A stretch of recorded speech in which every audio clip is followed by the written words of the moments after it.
ہم مردوں کو خواتین سے معافی مانگنی چاہیے. گناہ گار تو ہم سب ہیں، لیکن دیکھنا یہ ہے کہ معاشرے میں کریٹیو طریقے سے گناہ کو پروموٹ کرنے کا ایجنڈا کس نے سب سے زیادہ پروموٹ کیا. یہ اگر آپ ہسٹری اٹھا کے دیکھیں تو شکیلا ٹکیلا مجرے کا کانسیپٹ نہیں لے کر آئی، مرد لے کر آئے. عورت کو بادشاہوں کے سامنے نچوانا، پیسے کے لیے خوار کروانا.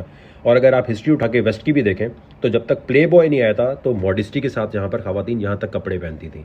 پلے بوائے آنے کے بعد، پورن انڈسٹری آنے کے بعد عورت کو مسٹریس بنانا، سیکس آبجیکٹ بنا کے پیش کرنا، چھوٹے کپڑے دکھا کر یہ دکھانا کہ یہ سب سے زیادہ ٹرینڈنگ چیز ہے، اور پیسے کی ٹیمپٹیشن دینا. کسی حکومت نے، کسی پولیٹیشین نے نہیں کیا. یہ سب کچھ پیسے کمانے کے لیے ہم مردوں نے شروع کیا. کوئی بھی جگہ آپ کو یہ نہیں لگتا کہ عورت مجرا ارینج کراتے ہوئے کہیں نظر آتی ہے؟ مرد کرواتے ہیں.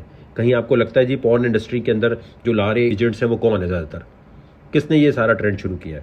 تو عورت کی ماڈسٹی کو جس نے خراب کیا، ستیہ ناش کیا، وہ ہم مرد ہیں، جن کی وجہ سے معاشرہ تباہ ہو رہا ہے. مرد اگر اپنی مردانگی کی اہمیت کو سمجھتے ہوئے عورت کی بات کو اس کی آنکھوں میں آنکھیں ڈال کے صحیح طرح تمیز کے ساتھ سنے، اس کی کمپلیکیٹڈ سچویشن میں لمبی بات بھی اگر وہ کر رہی ہے اس کو عزت دے اور اس کو سولوشن پرووائڈ کرنے کی کوشش کرے. کوئی بھی لڑکی یہ نہیں چاہتی کہ اس کے ملٹیپل سیکس پارٹنرز ہوں، لیکن مرد اگر اس کو ایک اچھی بیوی مل بھی جائے تو ہوتا یہی ہے میجورٹی کیسز میں، اگر کوئی اور لڑکی سیکرٹری آ گئی، کوئی اور دوست آ گئی، چلو بھائی ایک اور افیئر چلا لو، بیوی کے ہوتے ہوئے ایک اور کا خرچہ اٹھا لو.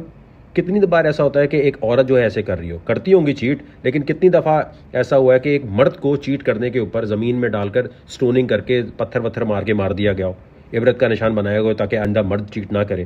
نہیں، یہ تو مردانگی ہوتی ہے. اسی طرح یار ایک بیوی رکھی ہے تو دوسری بھی رکھو. مردانگی ہوتی ہے بھائی کہ ایک اول تو شادی نہیں کرو، اگر کر رہے ہو تو پھر اس کے ساتھ سنسیئر رہو.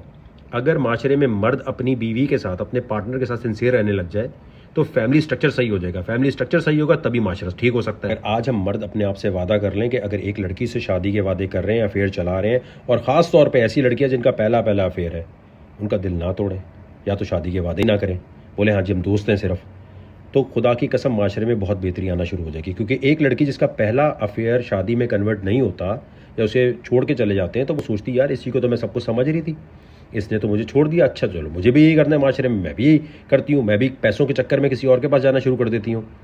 ہم مردوں کو عورت کو سیکس آبجیکٹ کے طور پہ ٹریٹ کرنا ختم کرنا ہوگا. یہ عورت پہ ہاتھ اٹھانے والا جو چکر، کتنی دفعہ ایسا ہوتا ہے کہ لڑکی نے مرد کو پیٹا ہو، مرد اگر عورت پہ ہاتھ اٹھاتا ہے یہ کوئی مردانگی نہیں ہے، یہ انتہائی کمزوری والی حرکت ہے.